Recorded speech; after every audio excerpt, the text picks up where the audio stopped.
Good morning, CaneSport. It's September 21st, 2021. I'm Gary Ferman, the publisher of CaneSport.com, joined as always by our managing editor, Matt Shodell, as we discuss the news of the day. And Matt, the news of the day is the Canes are back in training camp this morning. They've hit the reset button, and it's all about fundamentals and tackling and full speed work and all the things that really the fans have been calling for years, really, 1-versus-1 competitions and things like that. It's all coming back to Green Tree Practice Field as Manny Diaz takes, I guess you could say, desperate measures to try and get his team fundamentally sound here for the ACC conference schedule. And so Central Connecticut State this weekend obviously is not a competitive opponent.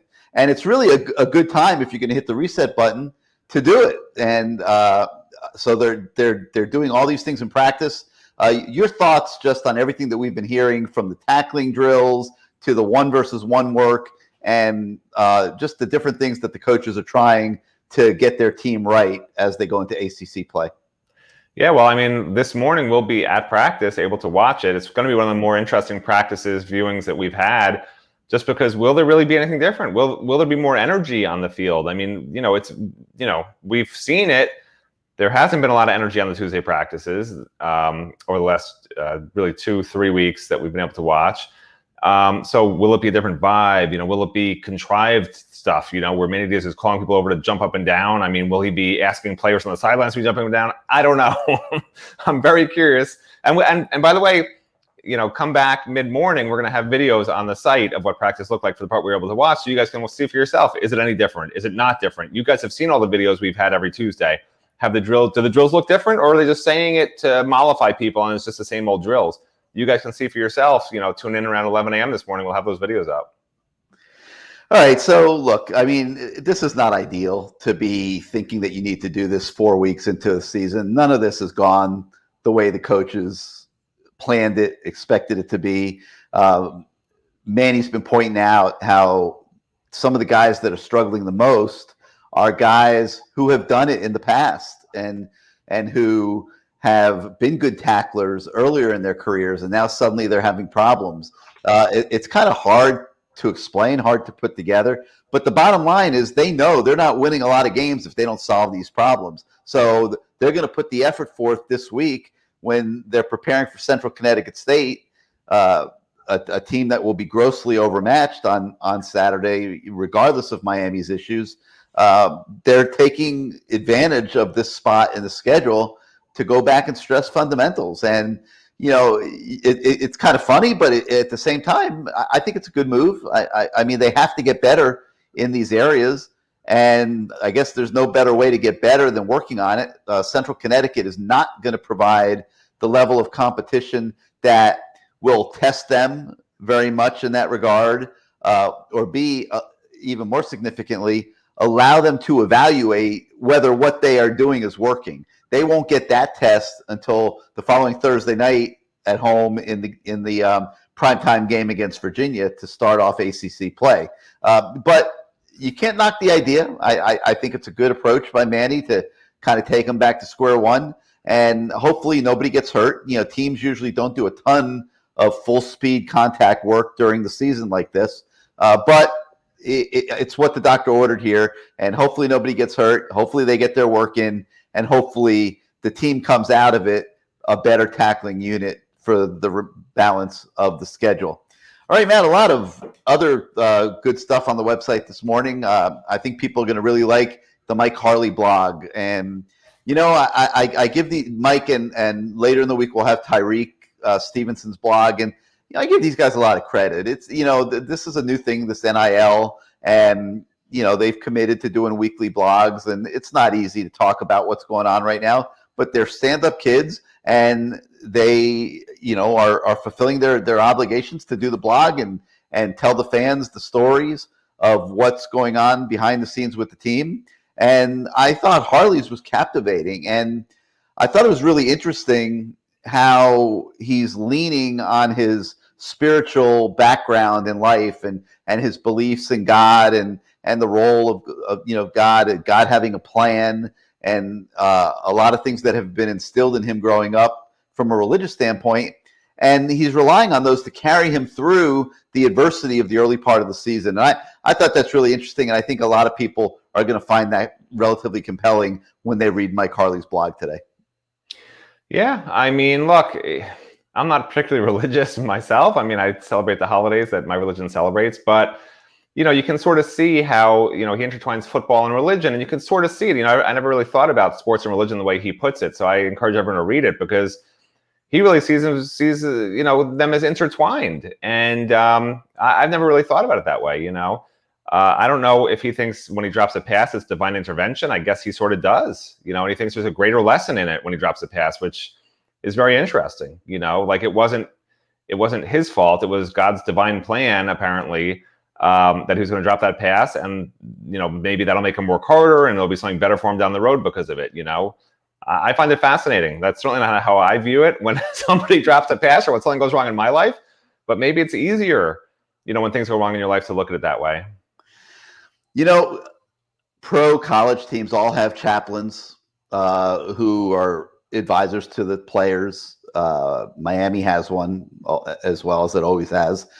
They lead services on Friday nights. They do pregame prayers. When the team comes out on the field before games, you always see them go down the one end zone and pray.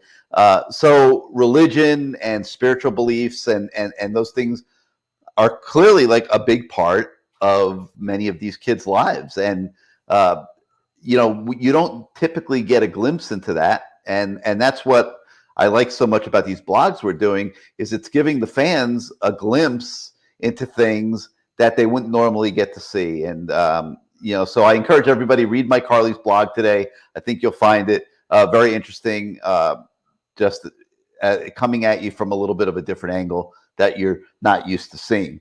All right, other stories on the website right now. Jess Simpson spoke to us yesterday and is very happy with his defensive line play. Now, I looked at the game. I analyzed the game. I see Walker for Michigan State running for, I think it was 180 yards. And I'm thinking, like, that's not successful. Like, that's not great run defense or showing that a line of scrimmage was being dominated by the Canes defensive line.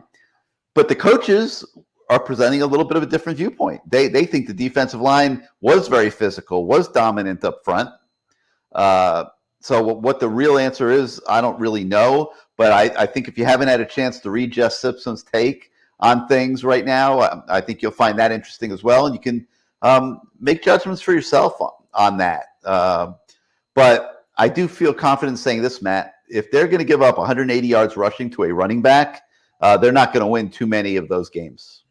I mean, basically what Jess Simpson said is it's the linebacker and DB's fault. He may not be wrong, I mean, the linebackers have not been good, and the DBs have been way worse than I thought they would be. I mean, they've been just awful, honestly. I mean, I think one interception, 9 touchdown passes allowed in 3 games, 270, that's off the top of my head, I think it's 274 passing yards per game. And this is against a Michigan State team that's, I consider them run first. I consider App State a run first team, and obviously Alabama can do whatever they want, but not a good look, the defensive line, it's interesting. Michigan State, I think, going into that game, thought they had the advantage on the offensive line against Miami's defensive line. And in the first 2 series, they realized, oh my gosh, we don't. And they went to their quick passing attack, which worked fantastically well. So I don't disagree with Jess Simpson. I agree. I think it is the linebacker and DB's fault more than the defensive line's fault. I mean, yeah, setting the edge would be a little bit better, would certainly help on some of those outside runs and things like that. But, I haven't been too upset with the D line like I have been with the other 2 positions. So, or the other two levels on defense. And there's been a lot of Leonard Taylor talk. Leonard clearly having a hard time getting on the field. The position is very crowded, and so we don't know where that's going this year. We sense there might be some frustrations there and stuff. Obviously, Leonard Taylor came to Miami thinking he was going to play right away, and now that's looking a little iffy. Elijah Roberts is emerging on the D line. Jared Harrison Hunt emerging on the D line. So, you put it all together, and I'm not sure that there's going to be a ton of minutes for Leonard Taylor this year. So, we'll see how that develops. All right, some other things to keep an eye on. D'Eriq King is under a doctor's care, and his status for this weekend's game will be determined. I'm expecting, we'll see how this plays out, Matt, but I'm expecting them to seize the opportunity to give D'Eriq King the week off this week and let him heal and let him get himself feeling good for the ACC schedule. I'm thinking that there's a good chance that this is the Tyler Van Dyke, Jake Garcia show on Saturday. Yeah, that's going to be the other big thing to look for. And again, tomorrow's practice is huge. Will D'Eriq even be on the field? If he's on the field, even just walking around, or maybe he'll do some basic drills, that would be a great sign that he'll be fine for the Virginia game, which comes up quick next Thursday night. And you got to remember, it's going to be a quick preparation for that Virginia game. You have to think that with this opponent this weekend, you mentioned they're preparing for Central Connecticut State. I find that hard to believe. I have to think they're preparing for Virginia and beyond. If they're actually spending this week preparing for the Central Connecticut State game plan and figuring out what their quarterback can do and how they're going to stop him, that's a waste of time. This team better be focused on, making themselves better, almost like training camp, maybe Tuesday, Wednesday practice, and then starting Thursday. You've got Thursday to Thursday, like a regular game week to prepare for Virginia, and you got a little scrimmage in between where your backups can play. That's how I would view this week if I was Manny Diaz. I hope that's what he's doing. But if D'Eriq King's not on the field on Tuesday at all, and he can't, I don't know if he'll be back for Thursday's practice, but you need to get him, back for that walkthrough on Thursday, just to at least have him there, and then, going through the weekend for that short week, back ready to go, because Virginia is a good team. And if D'Eriq just, plans to start maybe getting some work in next Tuesday and Wednesday with the game on Thursday, that's a tall order even for a veteran like him. So, to make sure he's back in form after taking essentially a week off, it would be at that point. So, we'll see.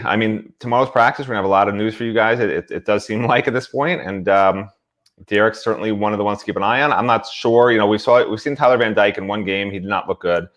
Looked like he had the butterflies and all that. But, they need to get some reps under their belt. This is a good opportunity to do it for both of them. I would expect both of them to get significant playing time. And it's going to be very interesting to see how they do. Maybe one gets the first half, one gets the second half. And, I'm just curious to see if they sort of run the offense well, seem to know what they're doing, throw on target passes, because it's basically a glorified high school team. I hate to say that about a college team, but compared to Miami's level, it's just not even competitive. Yeah. All right. So another injury that we expect to keep out of Saturday's game is Jalen Rivers. He got banged up. They haven't told us the extent of the injury yet. He's had MRIs. Manny said that there's something there. But we haven't gotten a total 100% firm diagnosis of exactly what injury he sustained in the Michigan State game. But we would be surprised if you see him on the field on Saturday. Okay, other things on the website. You've got tracking the commits. We take a look at how all of the Miami commits did in their games this past weekend. You've got a recap of Canes in the NFL, Week 2 highlights, what all of those NFL Pro Canes did this weekend in action in the National Football League. And then there's a couple recruiting stories as well. We've got an update with 2023 wide receiver commit, Lamar Seymour, and he talks a little bit about what he's seen at Hard Rock Stadium and his thoughts on that.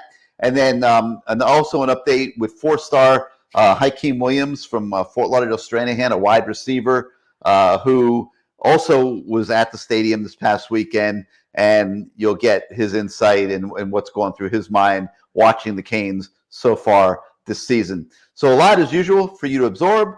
We'll have practice reports today. We'll have video from practice tonight, 8 o'clock. CaneSport Live returns. Make sure you listen into that, and we encourage everybody to participate. We love first-time callers. If you haven't been part of the show in the past, call in and be part of it. Then tomorrow night at 8, we'll have the Lamar Thomas Show once again this week. If you haven't been watching the Lamar Show the first couple weeks of the season, I encourage you to do that. They've really been pretty special shows so far this season. So for Matt Shodell, I'm Gary Ferman. We thank you for joining us today on Good Morning CaneSport. Wish everybody a great day. We'll see you tomorrow, everybody.